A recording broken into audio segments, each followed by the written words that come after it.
Hi friends, இந்த question வந்து 2024 நடந்த கம்பைன்டு டெக்னிக்கல் சர்வீஸ் எக்ஸாமினேஷன் டிப்ளமோரா ஐடி லெவலில் கேட்ட பாலிட்டி கொஸ்டின்குள்ளே போகலாம்.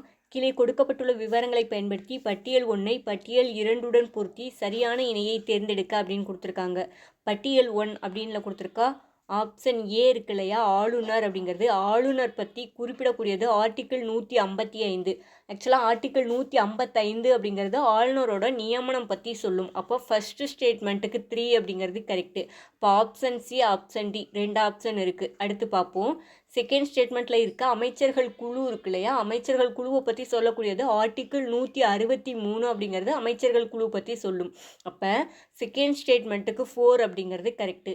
தேர்டு ஸ்டேட்மெண்ட்டில் கொடுத்துருக்க முதலமைச்சர் பணிகள் அப்படின்னு கொடுத்துருக்காங்க இல்லையா, முதலமைச்சர் பணிகள் அப்படிங்கிறது ஆர்டிக்கிள் 167. முதலமைச்சர் பணிகள் அப்படின்னா எந்த மாதிரி பணிகள் அப்படின்னா, அதாவது நிர்வாகம் சம்மந்தப்பட்ட தகவலில் வந்து ஆளுநருக்கு வந்து முதலமைச்சர் வழங்க வேண்டிய கடமைகள் பற்றி சொல்லக்கூடியதான் ஆர்டிக்கிள் 167. அதுதான் முதலமைச்சரோட பணிகள்.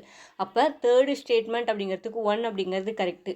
ஆப்ஷன் டியில் இருக்க சட்டமேலவையை உருவாக்குதல் மற்றும் ஒழித்தல் பற்றி குறிப்பிடக்கூடியது ஆர்டிக்கிள் 169. அப்போ ஃபோர்த்து ஸ்டேட்மெண்ட் அப்படிங்கிறதுக்கு 2 அப்படிங்கிறது கரெக்ட். அப்போ இந்த கொஸ்டினுக்கு கரெக்டான ஆன்சர் அப்படிங்கிறது 3, 4, 1, 2 ஆப்ஷன் டி அப்படிங்கிறது தான் இந்த கொஸ்டினுக்கு கரெக்டான ஆன்சர்.